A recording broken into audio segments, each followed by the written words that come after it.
good morning to everyone. Wonderful. It's great that you're all here because I know with the Pope in town, I myself got stuck this morning. It wasn't easy to come here, so I'm actually impressed that the room is so full. There we go. My presentation works, and I can get started. So when the folks from Columbia asked me to come here and speak this morning, give the keynote speech, they just said, just tell your story, and that's the most interesting thing. Don't try to come up with any philosophical statements. Just tell your story. And I was like, OK, that's easy. I can do that. And many of you actually probably have similar backgrounds than me. That's what I'm assuming. I obviously don't know you, but maybe some of what I did will also be something that's interesting for you, or some areas might inspire you, or also not, but I'll just put it out there. So my life started in a quite, let's say, linear way.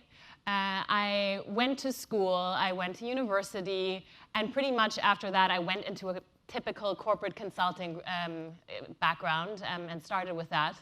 And in some ways, I didn't really think about what I wanted to do. I was just there. That was kind of the thing that everyone was doing, and I just went along that path. And I started with BCG in Munich, but relatively soon I was like, OK, I've done this, and now in Germany, that's where I'm from, in case anyone was wondering. And then I said, what can be my next step? And back then, I hadn't heard about social business yet, hadn't heard about microfinance, none of that. But I said, OK, why don't I go to New York, this amazing, fabled city, this capital of capitalism that all of you guys live in? I was like, why don't I try that out? So I transferred within BCG, went to New York, started consulting some consumer goods companies here. But relatively soon, I again had that feeling similar to what I had in Germany, like, what's next? What am I going to do? And relatively quickly, I actually started asking myself, why am I doing all of this? Not what am I just going to do next, but why am I actually doing this? And I think that was the first time in my life that I actually, after really running that very typical career path, started thinking, what do I want to do with my life? Am I going to do this for the rest of my life? Or can I, in some ways, see how my skills could possibly be used for something slightly broader than just helping corporates improve their profits? And I think that's when, about age 27 or so, I fell into this quarter-life crisis, or whatever you want to call it. Not midlife crisis. I wasn't old enough yet. But where I was just asking myself, my God, what am I going to do? And I guess I also noticed relatively clearly that I was part of this specific generation, this Generation Y, that do not only believe in their own career, but that also want to do something more broader for society. And I guess you are this is probably nothing new for you guys, because you're younger than me, so you probably all belong to the millennial generation that anyway totally has that completely ingrained in your DNA. But when I tell these stories, let's say in front of corporate guys or investors, they're like, why do you want to do something for society at large? I don't understand. That's totally weird. You'll understand me better, I hope. So yeah, so in that process, I kind of started doing some research, because I had been very lucky. I grew up in a nice little neighborhood outside of Frankfurt in Germany. I had wonderful parents, my mother being Canadian, my father being German. So I was, in that sense, totally privileged in terms of my passports, in terms of the education I was allowed to do, in terms of the healthcare that I just basically had for free at my doorstep. And I started doing some research about the world and realized that what I had was certainly not at all normal. And so what I found out there, which also, again, you guys as millennials nowadays probably completely know, was that half of the world's wealth is with 1% of the population. And the other half of that wealth is with the other 99%. So I was like, that's crazy. What kind of a system have we built up that is actually true? And of course, you guys all living in New York, this is a city of extremes. You have many of those 1% living right here. You probably all know many of those 1%. And so that other side is important to keep in mind as well, because sometimes we're sipping our latte and completely forget about those other 50%. So that's what I learned back then, and that was a pretty shocking revelation for me. And I was like, oh my God, how are we going to change this inequality? Again, having no clue, still sitting here in New York. And then I heard about these Millennium Development Goals. Have you guys heard about them? Who has heard about the Millennium Development Goals? Okay, totally educated, obviously. Not surprising here at Columbia Business School. So, and I heard about these 8 goals, and I was like, wow, okay, so the world has come together behind these 8 goals, and the major kind of top line is to halve poverty by 2015. And I heard about that, and I was like, okay, thank God. There's at least some kind of a plan in place, it seems. And actually, to be honest, I have to say now, in 2015, this is the year when they're supposed to end, the world has made significant and good progress. There's still some areas where the 8 goals have not been reached, but it definitely has been going in a good direction. So I had realized I had won the lottery of life, clearly, with what I was just explaining. And so I thought, maybe there's something that I can do. But I was just talking about those goals that were that had come together in 2000 and that were supposed to be ending this year. And there was a little bit of a dip in attention for those goals. And that was around 2007, 2008, when the financial crisis hit. Markets were falling. Corporates and banks were going bust. The whole world economy was slumping. And suddenly, nobody really cared about those Millennium Development Goals anymore. And a lot of attention was really lost back then. And back then, also me, business school background, working in corporate consulting, I had thought that actually business would be a great contributor to those Millennium Development Goals. But suddenly this whole system that we had all thought was that could potentially also help was all crumbling and falling apart.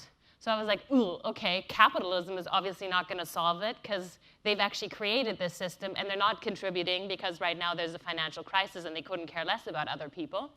So I was like, so who's now going to help achieve those Millennium Development Goals? Then I was like, okay, can governments do anything? Well, here in the US, that's certainly not a solution that you probably believe in that sense. So, and let's look at it. After the financial crisis, the sovereign debt crisis hit, and particularly in Europe, where I'm from, we're still battling with some of that. I mean, still until now, we've been working on the bailout of Greece and other governments. So that institution suddenly didn't really work anymore. And I was like, so who's going to actually help achieve those goals, and who's actually going to help stop that inequality that we see all around us? So I was like, okay, not capitalism, not government. NGO sector maybe, but also there I didn't really see how that was going to work. So I figured out it probably has to be individuals. It has to be every individual one of us that just takes their own initiative and goes and tries something out. And with all of this backdrop and things that I had in mind at that stage in this kind of transition period that I just said, okay, you know what? I'll go to London, I'll move there, I'll spend a luxury year and study, do another master's about international relations. And with all that backdrop, at LSE, I heard this guy speak, Muhammad Yunus. Who knows him? Okay. I'm giving up. I don't need to ask any more questions. So I heard him speak, and I was just blown away. He was standing up there, and he was telling his story, and I just thought, wow, that's one individual, and he's actually managed to do all these things. Maybe with my small skill set that I have, I can do something too. And most people probably know him from microcredit. That's what he's known for. That's what he won the Peace Nobel Prize for. That's for which he has, I don't know, 47 honorary doctorates at different universities around the world, and I don't know what other things that he's won. But he started talking also about this new concept of social business. And that's something that I hadn't really heard about before. I knew about microfinance, and I thought that was a cool thing, but I didn't really know about this conceptualization of social business. And what I was very impressed of was that this institution of business that I believed in, that I had a background in, that I had learned was completely only focused on shareholder value maximization, suddenly could also be used for not shareholder value maximization, but to solve simple problems of humanity, of environment, of the world as a whole. And that really impressed me. And the thing was that this guy, Yunus, he was not just a person that had come up with beautiful theories and was a nice professor coming up with them and writing them on paper, but he had been a practitioner. And he had gotten this done. And he had implemented social business at large scale in Bangladesh. And Bangladesh is certainly not an easy country to start something like this in. And he had managed to do this. And here you go with a few examples of some of those businesses that were created over the last 30 years in Bangladesh. I'll just give a few examples. For example, next to the lack of access to finance that people have in rural Bangladesh, they also don't really have access to healthcare. So he said, okay, let's try and build some clinics, but build some clinics not in a way that you get a donation, build a clinic, and then provide healthcare for free, but a clinic that charges very small amounts so everyone can still pay for it, but that again functions financially self-sustainable, recoups its costs, and can therefore grow on its own steam. Same thing was they don't have access to electricity in rural Bangladesh. It's not like here where you just plug in your cell phone and then it's loading. There are no plugs. You all know this as well. And so how do you find a solution? There's no grid. What do you do? And so in the mid-90s, they said in Bangladesh, well, why don't we sell the people solar panels? In the mid-90s, solar panels were quite a radical idea because certainly neither in the US nor in Europe that was like a big thing, and solar power even nowadays is not really a strong proportion of our energy mix. And they just started selling those. And Grameen Shakti now is actually one of the largest solar home system providers in the world, not just in Bangladesh, but in the world. They've sold over 1.5 million solar home systems to individual homes at a low price, so people can afford it. They don't have to pay for kerosene anymore. And again, the whole thing functions as a business. That's just another example. Maybe I'll throw a third one in there too, also in the mid-90s, also quite radical. People didn't really have phones, cell phones, especially not in rural Bangladesh. Even in the mid-90s, I didn't have a phone in good old Germany. So he just started saying, why don't we start selling people cell phones so they can actually communicate with each other, so they can actually find out when they want to sell, let's say, their potatoes in the next village, what the price in the next village is. They can just call their friend in another village, and suddenly they have this market transparency, and they suddenly have the power of information in their hands. Why don't we do that? They did it. Okay, another success story. Grameen Phone is now the largest company in Bangladesh. It's the largest taxpayer. It has around 50% market share. So it's a gigantic business. But again, it was not created to make money for Yunus or Grameen or anyone. It was created to solve that problem so people have access to information, can communicate with each other, and are connected to the world. And so these are just a few examples. I think the word disruption or game-changing nowadays is pretty overused. You probably are very aware of that. But for me, those are examples that are real game changers that changed the way life was for people in Bangladesh. And these are the types of businesses that we're trying to support around the world as well. So let me just clarify what we mean with social business again. And again, for you guys, it's pretty clear. But just to put it in a nutshell, it is created out of the intention of solving a specific social problem. But it does run fully financially self-sustainable. It can completely run on its own steam. It can repay the initial capital, and it reinvests the money into this specific mission. So in some ways, and I know that this is completely over the top, but I'm allowed to say this because I come from that side of the business world. In some ways, typical business has been concentrated on one thing. They've been kind of trained, just like that dog has been trained to bite. Normal business has been trained to bite or get money out of the system and give money to their shareholders.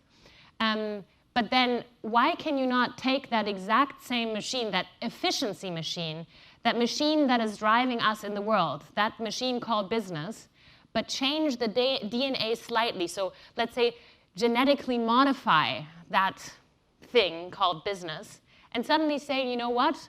Do the same thing, but your goal is suddenly a different one. It's not shareholder value maximization. It's actually solving a problem in your community. And that's where you see that same dog. He's also programmed in a different way. And he's a I don't even know what you call that in English, a blind dog or something like that. He's helping a blind guy to walk around. And it's the same dog, but he's serving a different purpose. So that's what I found fascinating. And so obviously, as you know, I got involved. After the speech, I walked up to Yunus. I was like, my name is Saskia, and here's my business card. Can we work together? And he said, sure, who are you? Here's my card. And we started emailing. And relatively quickly, I then started going to Bangladesh, because I just thought, OK, I have to go to where this guy is from and see what he's actually done in reality. I said bye-bye to BCG, flew to Bangladesh, and then said, is there a way that I can use my current skills? And I started calling up my former clients at BCG, started partnering up with another partner, and we started creating companies together. So companies that were founded in partnership between Grameen and Yunus in Bangladesh, but also some of the corporates that I used to work for. And so one of them, for example, was the joint venture with BASF. BASF, as you might know, is the largest chemical company in the world. So first of all, you think like, ooh, maybe a scary company to work with. But they said, hey, we want to use also our skills to do something for society. So what we did is we created a company that produces and sells mosquito nets that are treated with a certain insecticide to be able to combat malaria, dengue fever, and other insect-borne diseases. And that company was created. It's still running. It produces about 3,000 nets a day and sells it throughout Bangladesh. So that's just one example. But there were many others. We created another one with Veolia, which is a French utility company, to make sure that people had safe drinking water in Bangladesh. In Bangladesh, again, the water is contaminated with arsenic. The groundwater and the surface water is contaminated with germs, so people get diarrhea, etc. Grameen Veolia makes clean water so people have access to it and sells it. Again, it's not a charity, it's a business. So just a few of those examples that we then created. So all of that was then focused on Bangladesh. But then I said, OK, Yunus, I mean, the world is big, and he obviously, he's traveling around the world every day, obviously knew that very well. And I said, why don't we try and see if we can replicate that success that you've had in Bangladesh in other countries? Because there's so much need in the world, why don't we try and do that?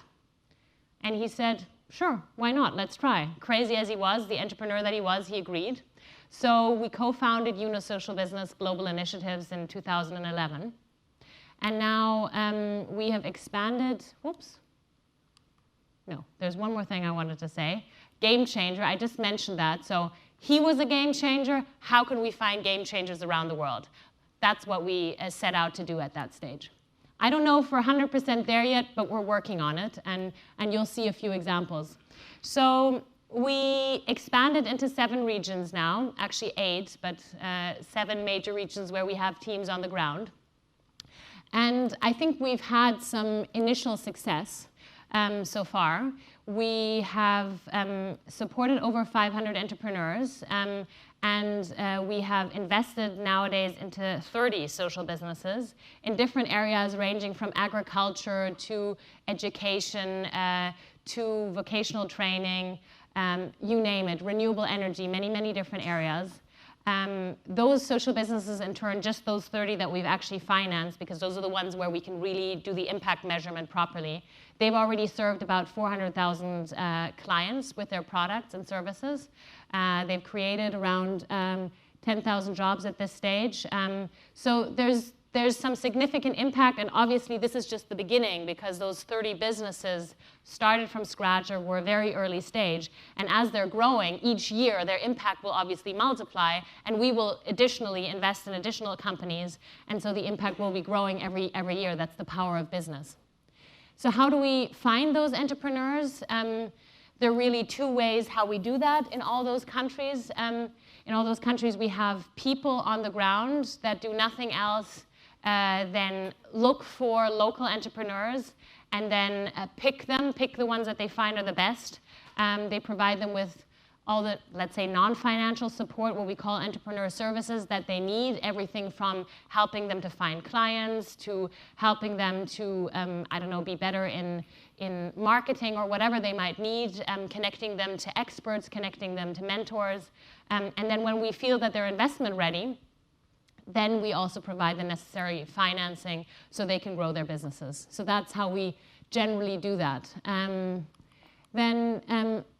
I'd like to share a few examples with you, just so you see a few stories and you can imagine again what we mean when we talk about social business and what is also doable right now. We do focus, as I said, on early stage social businesses. So we're not looking for somebody that has been in operation for 10, 15 years, but we're trying to actually find those guys that are really starting off, that have maybe created some early revenue, but that really still need help to grow, because we see that's where the largest gap in the market is. There are banks that can finance organizations that are much more advanced, and also other impact investors can come in with higher investment sums. So we've actually picked that specific so-called missing middle. And this is, for example, one of my heroes, Robert. He's a guy from northern Uganda. And northern Uganda obviously was hit by civil strife for many, many years. The Lord Resistance Army was quite terrible and devastating that northern Ugandan region. And so the region is pretty much deprived of any economic opportunity. And Robert was from there, and he said, I want to do something for my area. I want to make sure that we have economic growth here. And so he just started off with something very, very simple. He started producing honey for himself, then realized that that's quite easy. Then he got a few unemployed young guys around him and said, why don't you produce honey with me and I'll help sell it. And now, just after a few years, he already has created jobs and income for around 5,000 formerly unemployed youth in that area, and the business is growing. And he's created this honey brand called Arioni that he's now has been selling both in the Kampala area, so in the capital city, but has now also been starting to export it to the Netherlands. That has been his first market, and maybe hopefully also to the US. Maybe you are honey buyers, who knows? And with every single jar of honey that he's selling, he's obviously able to hire more people and get more people involved to make sure that they have a future. So he's one of those guys that really started small, but said, I want to do something for my region. And already now, just after 2-3 years or so, he has these 5,000 people that he's created an opportunity for. The funny thing is actually a few children, I think 3 or 4 children in northern Uganda were born, and the parents called their kid Ariodi because they loved his business so much. So there are Ariodi babies out there already. I would call that a game changer. That child has that name forever. So, and another example from Uganda, again, we talked about the water issue earlier. There are several millions of people that don't have access to fresh water. This entrepreneur said, I want to make sure that particularly kids have access to fresh water so they can stay healthy and can grow as they're supposed to. He said, where can I reach the most kids? In school. So he said, okay, why don't I sell them solar water cleaning systems, and the school can buy those, pay them off over about 18 months, and can provide clean drinking water to the kids every single day. Up until now, they did have water at the schools, but they had to boil it every day, so they had to chop down trees, boil it. Sometimes it wasn't properly boiled, so the kids got sick. Sometimes it was boiled, but then you were killing the trees. So the solution was really suboptimal. And now they've been doing this. They've been selling these systems just in the last year to 250 what am I saying? 500 schools that have reached 250,000 kids already. So again, it's just the starting point, and this will be multiplied because the power of business allows things to be scaled and to be brought to many more people. And just another example here, Colombia, healthcare is an issue, typical problem. And this entrepreneur was a young doctor, and he just came to us and said, hey, I want to do something for the Colombian healthcare system. And he created this business called Bive, which nowadays serves 15,000 people already and has sold them a very small, simple membership card, which is like a mini insurance. They get access to medication for much less money. And they also get healthcare checkups. So again, it works. It's financially self-sustainable. It's expanding. And I'll make a final example. We also, again, now created a joint venture with a corporation. Do you guys know McCain? McCain is this company that sells French fries. They're from Canada, so if you've ever been at McDonald's, those are French fries from McCain, so they're big, you can imagine. And they said, well, the farmers in our value chain are not making enough money. And we said, yes, that's true, let's do something about it. So we again created a joint venture that on the one hand trains farmers so they know how to actually have higher yields, and on the other hand buys from them and make sure that they, in bulk, can sell their potatoes and therefore have much higher incomes. Again, just in the first pilot, they improved the income of those people by 50%. So those are just a few examples of how businesses can start and will have a potential to grow.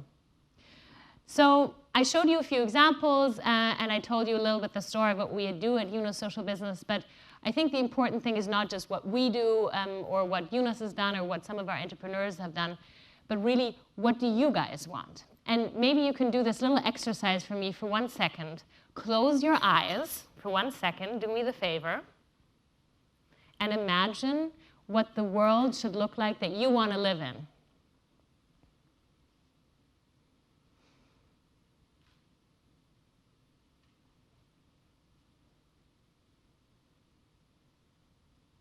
Good. I hope you've come up with something. Keep that in mind.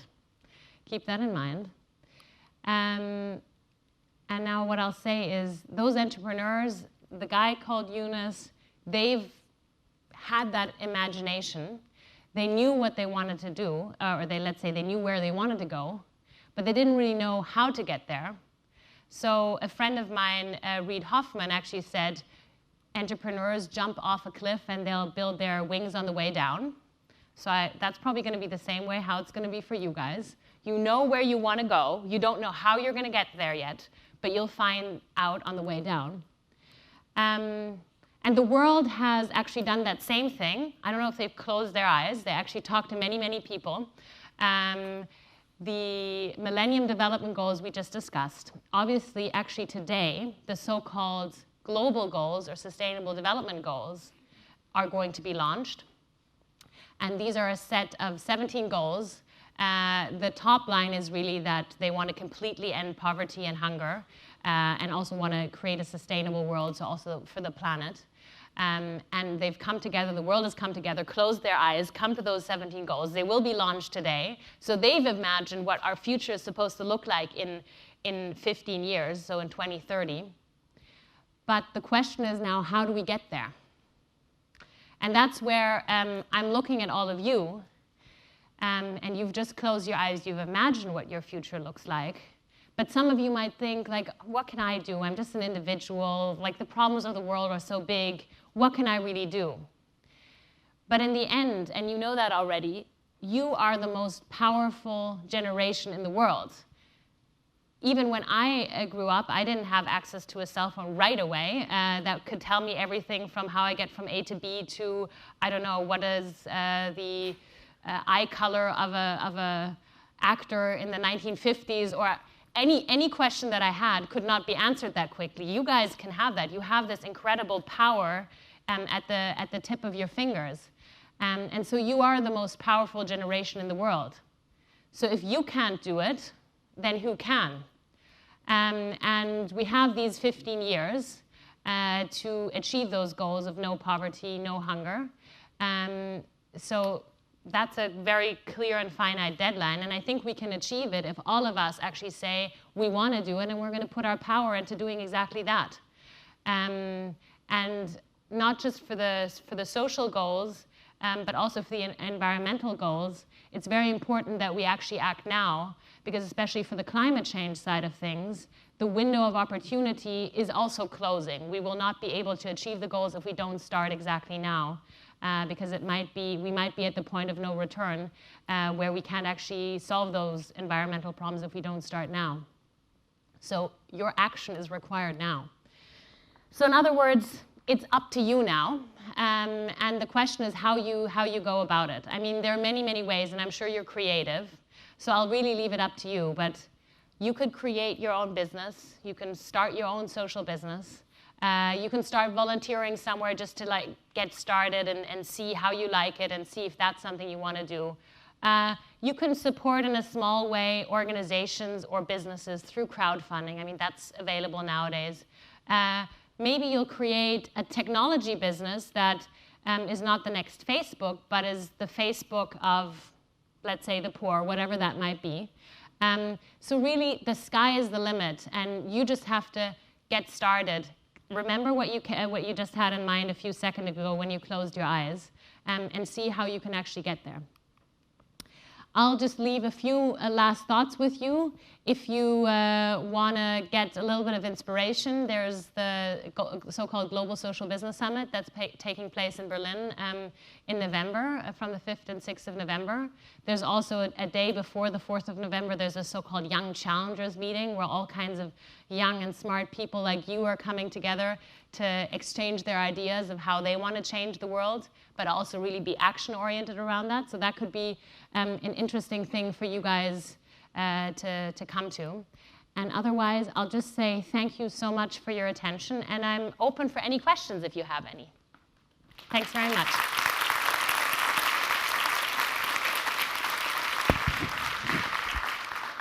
Do you have any questions? I don't even know if we have any more time, but do you have any questions for me? Yeah. Hi, my name is Ayesha. Thank you very much for what you've shared. How did you choose, when you decided to grow outside of Bangladesh, how did you go about choosing what the next region that you went to grow into? To be honest, it was a very entrepreneurial approach. In some ways, we have never been an organization that is a top-down organization organized like a corporate where we say, okay, we want to rule the world and we're going to start here. But we've been more driven by a pull approach.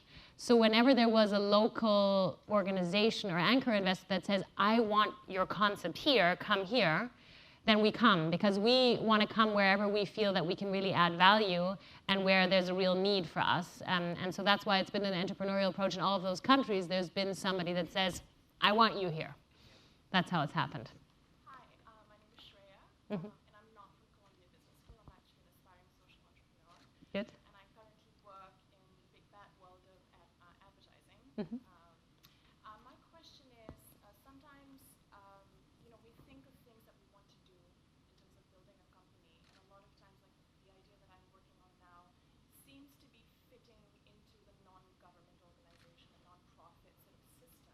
And because of the cause that I'm dealing with, I feel that if I start to put it within the context of a social enterprise, I will be given dirty looks because it's not a cause that should make money. So how do but I need it to be self-sustainable. So this has been very inspiring, but I'm not sure how to move that from a non-government sort of situation to a social enterprise. Yeah. Well, I see your point. I think the only thing we can all do collectively is actually explain what social business and social enterprise actually means and continue telling that to the rest of the world, and explaining that a social business is a business that still has that same mission but runs financially self-sustainable and is a selfless business, so it's a business that's created to solve that. So I think the only thing we can all do is continue explaining that, because we all know there's not enough capital available in this world to solve everything in a, let's say, donation and charity kind of way, or transfer payment kind of way. There is just not enough money out there. And if we're just looking at the sustainable development goals, there are trillions of dollars that are needed to actually reach those. And therefore, we need business approaches, self-sustainable approaches to do it. So I think the only thing you can do is educate your donors, educate your investors, and just continue doing what you're doing, because I think it's the right approach. Good luck. Yes. You'll stop me when I don't know exactly what the timing is. Good. Hi, my name is Sophie, and I work for a social enterprise in Peru. I'm also a teacher's college at Columbia University. We're called X-Runner, social business, and they basically sell dry toilets to the urban poor. And we've learned that impact measurement is very, very important and very sought after by investors. So I wanted to ask you, what is your take on impact measurement and how do you go about that? Absolutely. No, I totally agree. Impact measurement is super important. And I think given that we're taking a business approach, we should also be business-minded in the sense of how we report to our investors. And so what we do, for example, is next to the financial metrics that the social business report to us on a monthly basis, we also ask them for impact metrics. And the way that we do it is a very pragmatic approach, because it's not always very easy to measure impact. I won't even go into that whole debate, but just to put it in a nutshell, what we do is we together, when the social business actually submits their business plan and we actually look at it and redevelop it, we don't only have a financial plan that they submit, but also the impact plan. And we look at certain KPIs, for example, let's say how many of products have been sold, or let's say how many reduced days of kids going to school, reduced sick days do we have of kids going to school in the water business. So we just have simple KPIs. We measure them on a monthly basis, and those are also the ones that we report back to our investors. That's how we deal with it. I think you just have to be very pragmatic and business-oriented in that sense. Yes? Hi, my name is Taryn. Thank you for that presentation. I was particularly interested in the kind of corporate partnerships and joint ventures you were speaking to. And I was curious kind of how you do that technical expertise capacity development in value chains that are already established. And if those corporates are involved, do they get involved with the supply chain capacity development, or is that something that SBI does totally independent of the corporates that you're in? Yeah. It very much depends on every individual case, but we do get the corporates involved as much as we can, just because we know that we are not experts in every single industry, obviously. But a company like McCain, they know obviously everything about potatoes and how to make them the most efficient way and how to create the highest yield. So they have actually sent experts from the company to help us, together with those farmers, develop them.